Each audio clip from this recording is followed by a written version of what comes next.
Hello everyone and welcome back to my channel. So आज हम start करने वाले हैं हमारे इंडियन पॉलिटी एंड कॉन्स्टिट्यूशन के PYQs क्वेश्चन, जो हमारे GS का पार्ट है पेपर 1 का।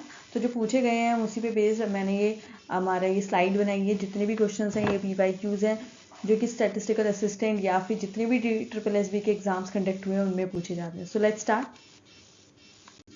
तो फर्स्ट क्वेश्चन है, how many members of Rajya Sabha are nominated by president of India.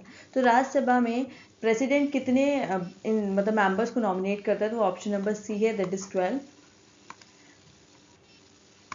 अब आप देखेंगे कि राज्यसभा क्या है, हमारा अपर हाउस है पार्लियामेंट का, which represent the states and the union territories. Its member is fixed to maximum of 250 members, of which 238 are elected by the representative of states and the union territory.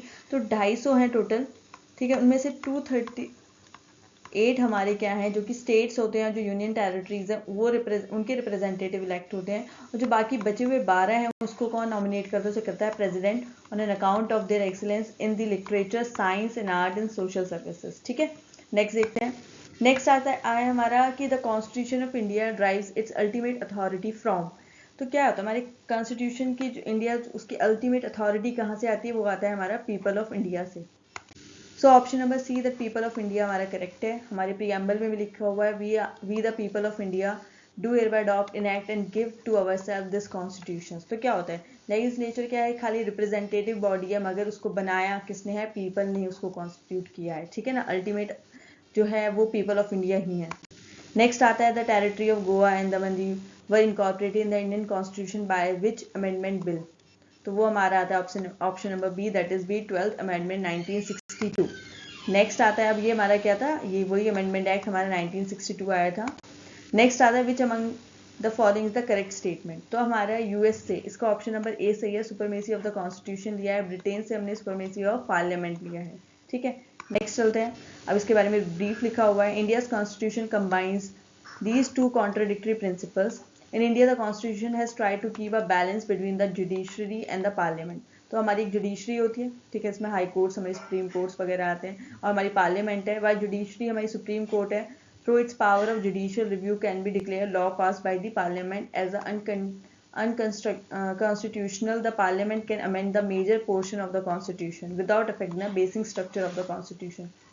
तो supreme court क्या है, वो judicial review लेती है law जो पास किए जाते हैं पार्लियामेंट से। ठीक है ना, और पार्लियामेंट क्या है, वो क्या करती है, हमारे जो कॉन्स्टिट्यूशन के मेजर पोर्शंस हैं उनको अमेंड कर सकती है, मगर उसके स्ट्रक्चर को अफेक्ट नहीं कर सकती है। Next, in which case supreme court held that the preamble is internal part of the constitution. तो ये हमारा ऑप्शन नंबर ए है, दैट SR मुंबई केस। इसके बारे में पढ़ते हैं हम।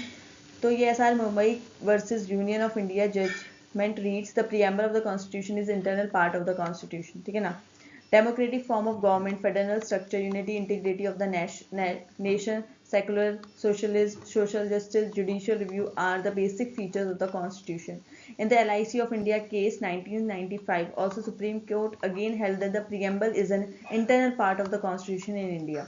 ठीक है ना, इस केस के बाद भी 1995 में, ये 1994 की बात थी, तब ये बोला कि क्या गया था कि प्रीएम्बल क्या है, हमारे कॉन्स्टिट्यूशन का एक इंटरनल पार्ट है। ठीक है, उसमें हमें ये इंटीग्रिटी की बात करते हैं, सोशल जस्टिस, जुडिशियल रिव्यूज की बात होती है। ठीक है, तो ये एक इंटरनल पार्ट है हमारे कॉन्स्टिट्यूशन का।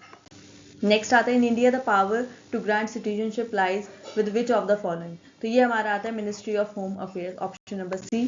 तो यही है हमारा कि citizenship act 1995, the power to grant citizenship lie with the home ministry in India. Home ministry के पास ही पावर है। नेक्स्ट आता है, which act abolish the East India company and transfer the power of the government territories and revenue to the British crown.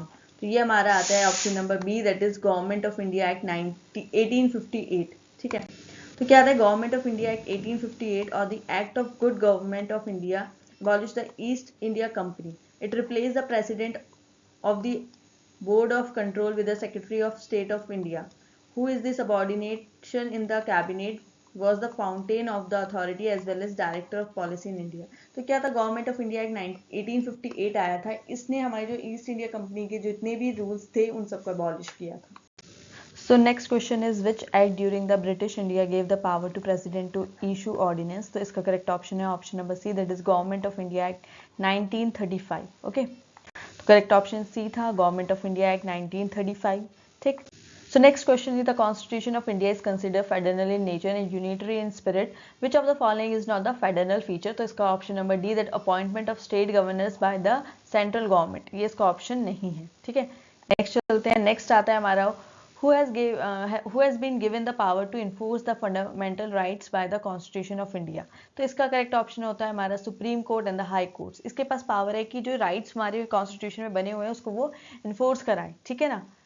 सो हमारा option number C, that is supreme court and high court, हमारा correct option था कि constitution ने ये power grant करी है judicial review की high court और सुप्रीम कोर्ट को अंडर द आर्टिकल 13। ठीक है ना, इन केस अगर कोई फंडामेंटल लॉ को या राइट्स को वायलेट करता है। ठीक, तो दैट्स ऑल फॉर टुडे। ये हमने 10 क्वेश्चंस किए थे पॉलिटी के। आप इन लोगों को, इन सारे क्वेश्चंस को रिवाइज करें, ये PYQs रिलेटेड क्वेश्चंस ही हैं। मैं इसके साथ आपको आगे क्वेश्चंस लेकर आऊँगी। So stay connected, bye bye, tata, like share and subscribe my channel, bye.